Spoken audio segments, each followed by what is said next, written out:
Not too long of a chapter. It's more about strategies than anything else. So um, we kind of talked about arousal anxiety and last chapter.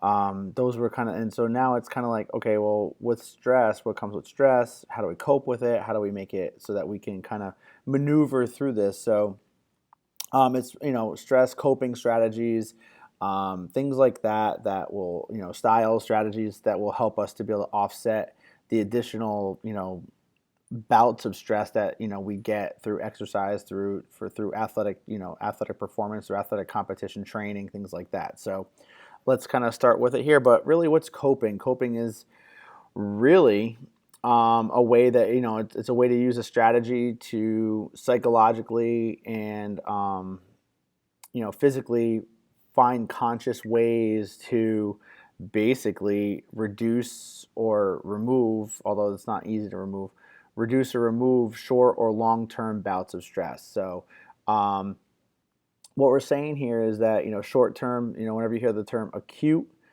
acute could be in the moment, it could be over a short period of time, could be days, weeks, things like that. But long term is where you start getting that chronic, long term chronic stress, and that's usually like habitual. That's like every day for long periods of time. Okay, so you have to understand that that's everybody deals with stress. Everybody deals with stress a certain way, but it is psychological and physical reactions to acute or chronic stress. Okay.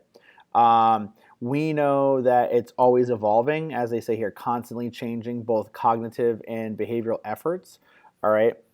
Typically, it goes by, like it says there, two specific external and internal demands or conflicts.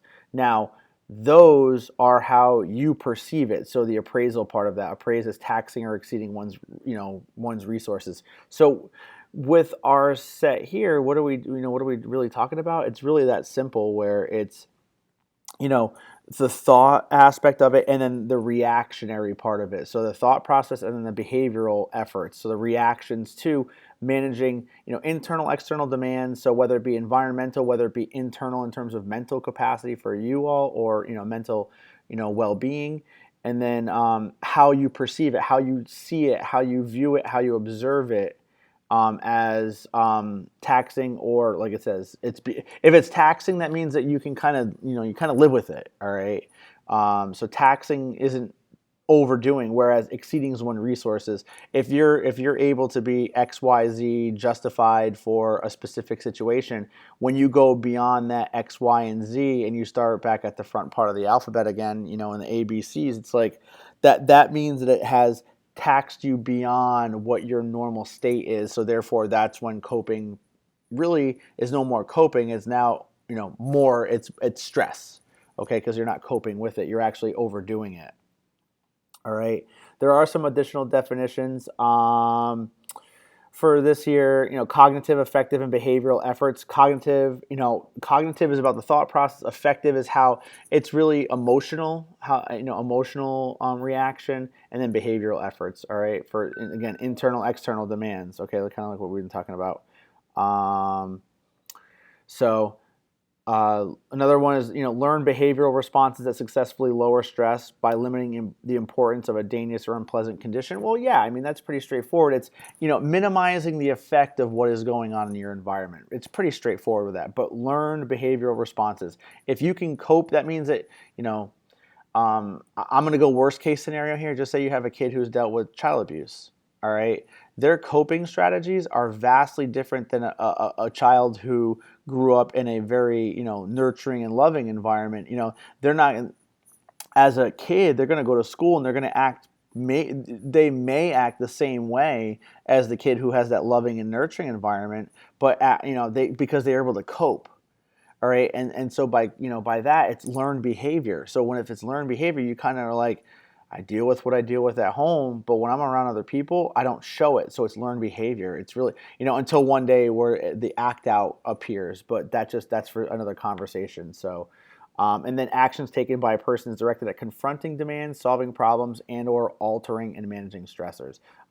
So coping is, what are the actions that you are doing to confront whatever it is that's in front of you at that moment. All right. And all, again, just additional definitions, but just kind of understand that the different terminology that can be worked in with that. So, um, one of the things here, though, if you look, the one major word, conscious, okay, it's not automatic, okay? That's the problem that, when we think of coping, it's actually you have to be able to be involved in it. And you got to have a conscious effort in trying to find ways to manage that stress to be able to overcome it, all right? And each person has their own way. And really, why is that?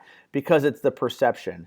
How I view a tornado is going to be vastly different than how some of you have have a feeling toward a tornado. Now, if you grew up in the Midwest, you might have dealt with some tornadoes, maybe indirectly or directly.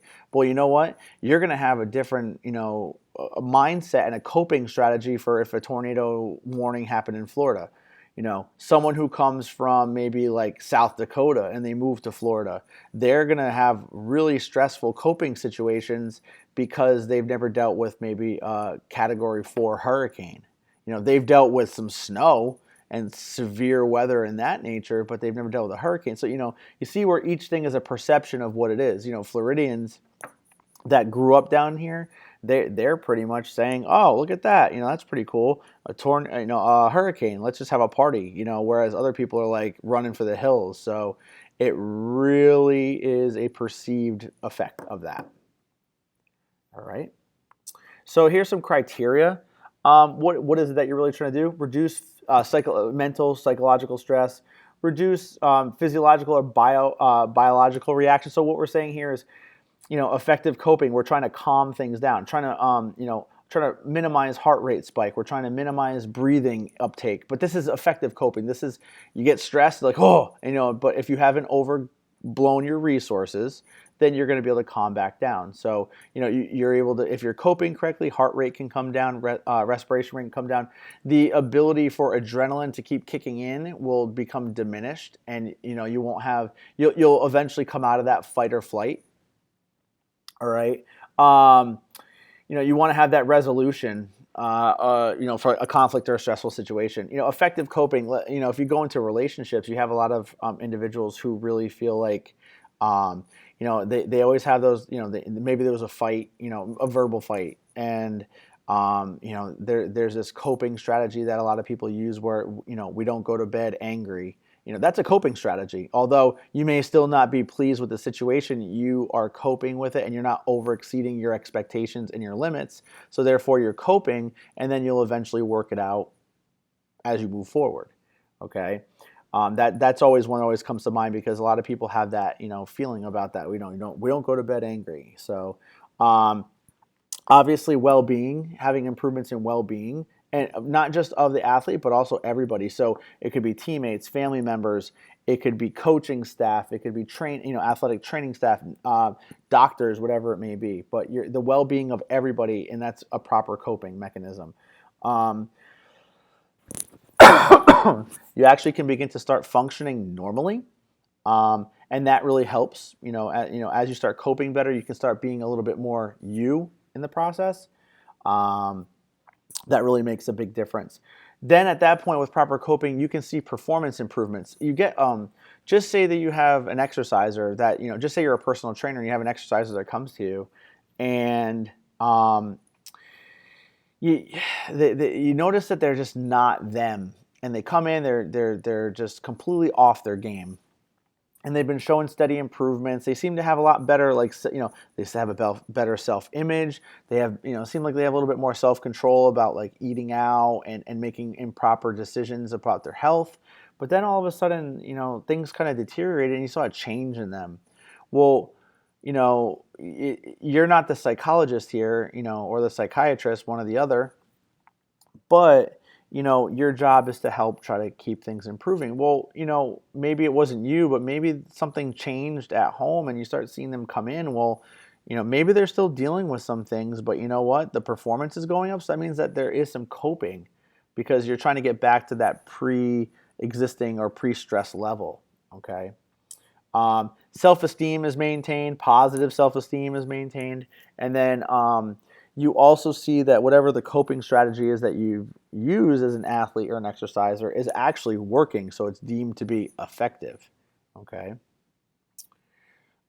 So what's the difference between a style and a strategy? Well, a style is more about each person. Style always refers to the person. It's individualized at that point. It's a preferred way to, a preferred mechanism to use for coping for that person. Now, your coping style might be similar to somebody else's, but your strategies might be slightly different, or vice versa.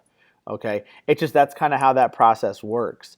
Um, but coping styles are more about the individual at that point. Now, coping strategies, are those types of methods that are used in that moment to cope in the light of stress. Okay, so a coping style is based kind of on a strategy. So strategies are those methods and sorts of mechanisms that we can use to help with to show a specific style, because again, it's more individualized in terms of that. Um, Kind of a really interesting concept there, because you kind of think that like styles and strategies would be the same, but it really isn't. Okay. With styles and strategies, determining an athlete's coping style allows one to predict his or her coping strategies, and we kind of hit on that a little bit before. Um,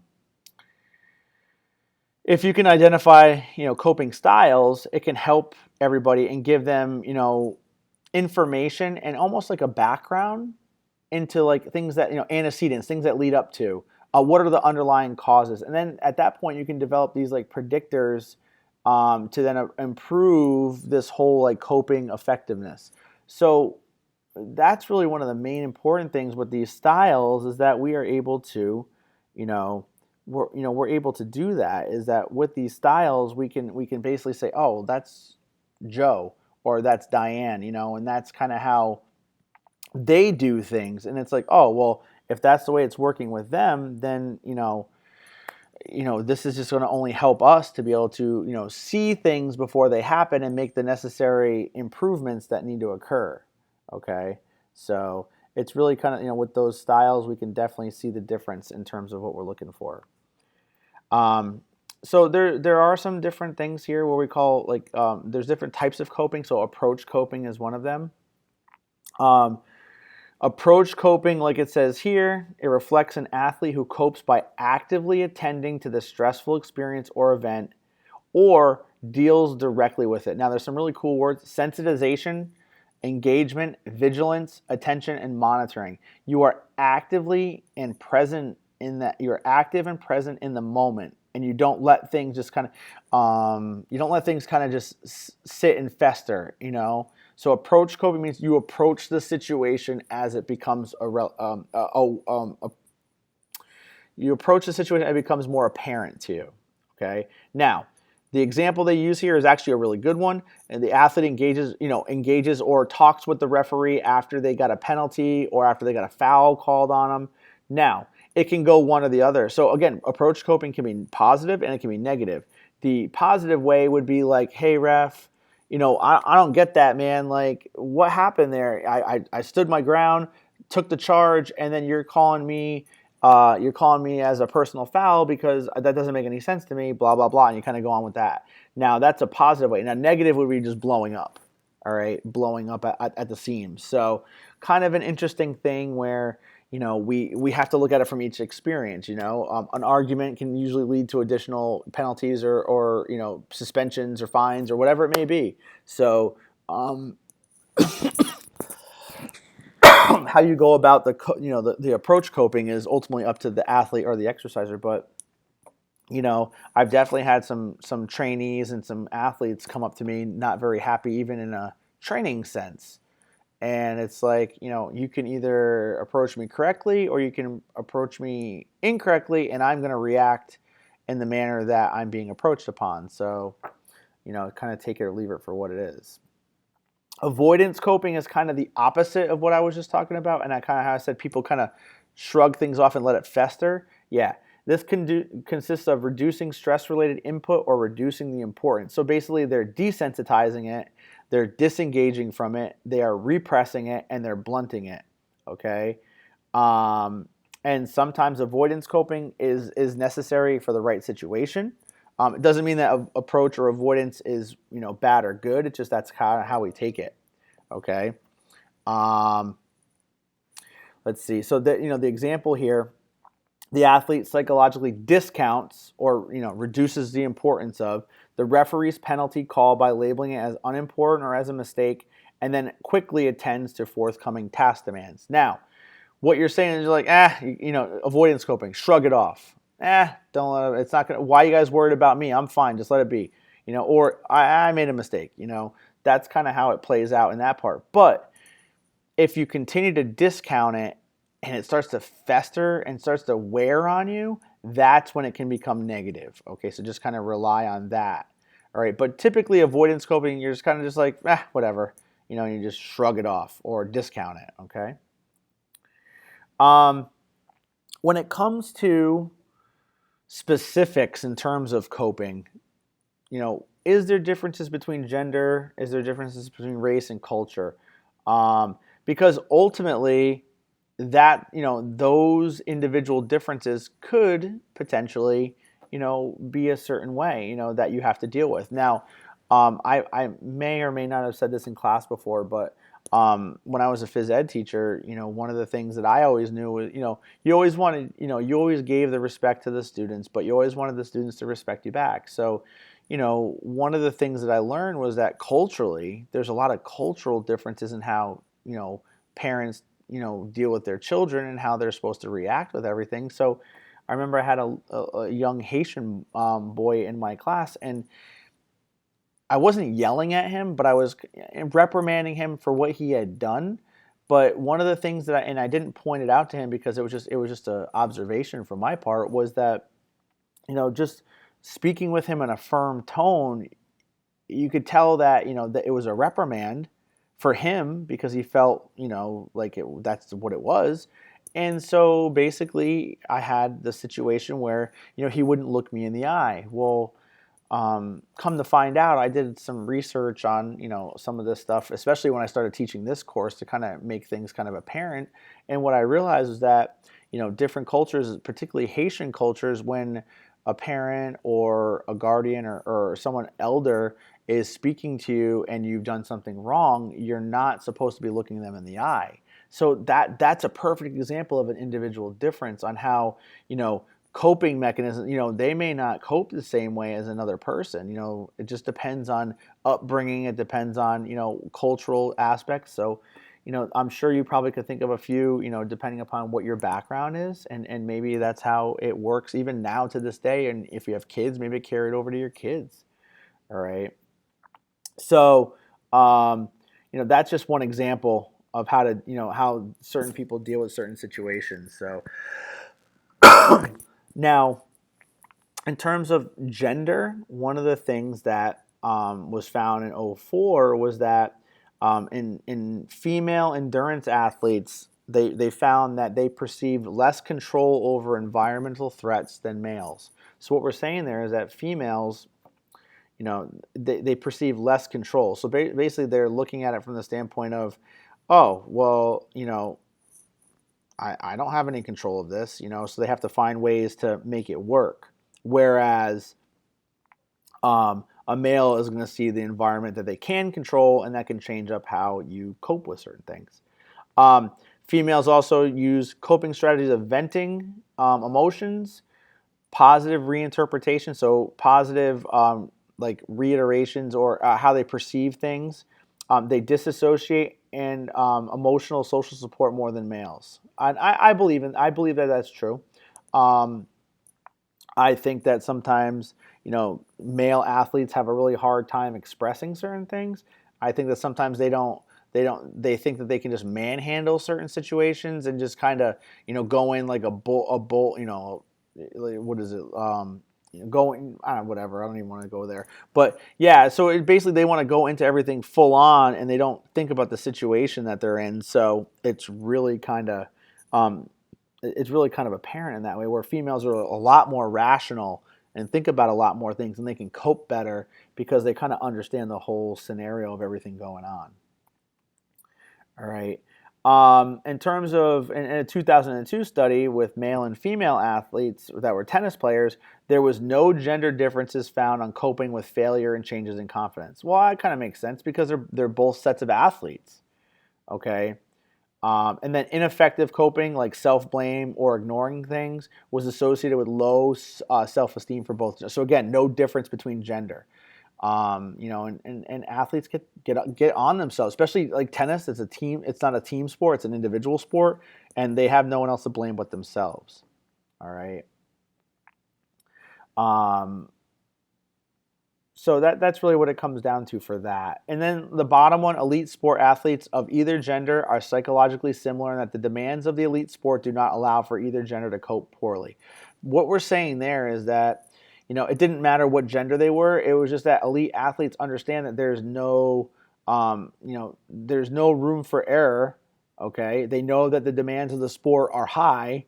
So therefore, they understand that there's really, there's no allowance in there that says, oh, well, you just kind of ineffectively cope. You blame yourself. No, it's just elite level athletes understand the demands, and then because of that, they know how to interpret and appraise a situation and then make the coping strategy easier, so it makes their job easier. Because the minute you become mentally unstable in terms of a game situation, it's only going to affect performance. So they basically can cross their T's and dot their I's pretty quickly in that situation. As far as racial differences, um, it says here, white individuals reported more intense perceived stress than black people. And that's kind of an interesting thing. Well, where did it come from though? Stress generated by the performer and stress related to the coach. So I don't know. I find it really interesting. I didn't, as far as from racial differences, I didn't really think there was maybe that much of a difference. Um, White athletes were more likely to use approach behavior versus black people. Okay, so and then black athletes were more likely to apply avoidance coping. Okay, so it's kind of an interesting kind of thing with this study that they found. So and then this comes from the authors of the book. Anshel is the actual one of the authors of the book. So this is their own study. So kind of interesting that there's kind of that difference between racial differences. As far as cultural, okay, so cultural influences and culture influences athletes' disposition to cope in a certain manner following cultural norms and customs. So it depends on the upbringing. It depends on what the coaching is within the culture. There's a lot of things that come into play with that, because are you allowed to show emotion, and do you have to stand there stoically like a superhero and just kind of take it? All right. So that's really what it comes down to, is that each culture is just different. So you're defined by, who you are, and emotions are going to be defined by who you are. So therefore, you'll cope in a specific way. Um, there has been some differences between countries. Well, they did one with U.S. and Australian athletes with approach and avoidance coping, and they found that Australians were more prone to avoidance coping than whereas the athletes in the U.S. were more likely to either argue or question something that happened. Okay. They also did another one in 2003 where they took Australian and Indonesian athletes. So you got an Australian athlete and Indonesian, so more Asian culture. And what they found was that the Indonesian athletes found spectator booing and being ignored by teammates to be more stressful. So they actually increased their amount of stress that they had because of the fact that their crowds were booing, and because if teammates did not engage with them. And then Australians found receiving a bad call by the referee to be more stressful. All right, so you can see where it's a little bit different, and you would think that it would be slightly the same, but really it's not. And it just, it's slight cultural differences in the way that things are perceived. Again, it's that appraisal of the situation. All right. So really the thing is, well, with effective coping, when do we avoid and when do we approach, or when do we use avoidance or approach coping? So here they give you 5 different ones for most effective for avoidance coping, and there's not sufficient time to address the stressor, so you're going to avoid it because you just don't have enough time. All right, or the play has continued, or something has happened, you don't have a chance to kind of do it. It is early in the contest, and you should not see. Basically, what they're saying in this one is, it's so early that it's not even worth making the extra effort or waste the energy so early. Okay. If the situation is perceived as uncontrollable due to like luck, like you can cope with something, like if you know that all of a sudden there was this random gust of wind and it's been, it wasn't breezy all day or anything like that, and you're like, wow, where did that wind come from? And it just moved the ball 2 inches to the right. You know what I mean? Like those things happen. All right. So the athlete does not have an expressive personality. Sometimes that can make a difference. And then the athlete's confidence is low. So if the athlete, if the athlete has low confidence, then they're typically going to stay to themselves. If they don't perceive themselves as being very competent or confident, then they're not going to go out of their way to go up to an official and be like, "This is the deal," or go to a coach and be like, "This is the deal." That's not how it works. All right. So with effective avoidance coping, again, being a little bit more around, not direct, but a little bit more about taking it and kind of, unimportant, whatever you want to call it. How do you avoid it? Engaging in physical exercise, relaxation techniques, positive self-talk. All those things are, relaxation techniques, like just deep breathing could even be one. Altering thoughts from irrational to rational. Remembering your talent and history of success. So basically just saying, you know what, I am perfectly capable of doing this. All right. Taking a time out or taking a time break. Mental distraction, distract yourself mentally. Find something else to focus in on. All right. Let's see. Perceiving an unpleasant event as temporary. Yeah, don't think of it as the end all be all. All right. Prayer can come in play if you have that religious side to you. And again, not every athlete does, but some do. All right. And then psychological distancing. And you're basically saying, it's part of the game, or they're doing what they're supposed to be doing. Like, but sometimes when, if an opponent is just doing their job and then they do it to a certain extent, well, then that's when things change. All right. Ineffective, using basically alcohol or drugs. All right, using tobacco products, basically binge eating or overconsumption of food, and then now you're starting to use displaced aggression. So basically basically that's the person that you just the whipping boy, or the person that you're taking out your aggressions on. That's the person that you're just like spew everything out to, and they just kind of have to happen to be the person in direct sight of you, and it wasn't even them who had anything to do with it. And then unnecessary risk taking, that's when you get like those people that they were so upset and so pissed off about everything that after a game or whatever, then they start flying down the freeway at 120 miles an hour, and then they wonder why they get into a car wreck. Not that I ever wished it on anyone, but it's happened. All right, so that's kind of like that. And then approach coping. When do we want to use approach? With confidence. You actually have time. Like, just say that in basketball is a really good time, because if you commit a foul and then you have the free throws, they kind of zoom in sometimes on the player talking with the referee who made the call or whatever it may be. So that's a really good time because you have that chance to. All right. They have good communication skills. If you have poor communication skills, it doesn't mean you can't do it. It just means that you're probably going to come across in a different way than you should be. You also understand that a person is going to receive the information that you're sending to them the right way. All right. And then you understand that, failing to address a situation could cause harm. Okay. And that's, you understand if you don't confront it then and now, that it could affect you later on because it's in your head. Okay. So sometimes that's the best way to go about doing it. Okay, and then approach coping strategies. Well, sometimes, confrontation or threat doesn't always have to be negative. Sometimes you just have to put it out there. Okay, seeking information or social support is always good. Nonverbal, verbal engagement, friendly, complaining, some venting, complaining to a colleague or a friend, speaking to a mentor or a supervisor, and then obtaining counseling. That's, sometimes people don't want to do that, but sometimes it might be worth doing that. And then sometimes getting opinions from others, but those others should be people who are respected. It shouldn't just be, if it's about your job, meaning like if your job, meaning like if you were an elite athlete, maybe talking to your mom or dad is not going to be the best person to speak with in that moment. Maybe they will be. Maybe they can talk some sense into you, whatever it may be.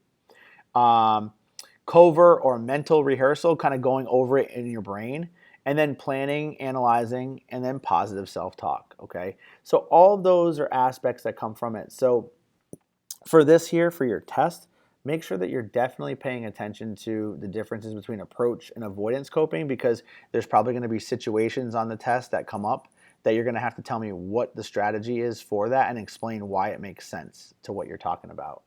Okay, so definitely pay attention to things like ineffective strategies, things like that. So this chapter is actually very straightforward. It's really one of the better ones in terms of like just information is just out there. There's nothing tricky about it. There's no theories. So just pay attention to this. It's only 19 slides. It's not very long. Our lecture itself is not very long with this because it is so short. So, but again, there's a lot to pay attention to in here. So just again, it's going to be more situational based on your test, where you might have a couple true, false, or multiple choice for this that need be. So other than that, we'll talk to you for chapter 9. Have a good day.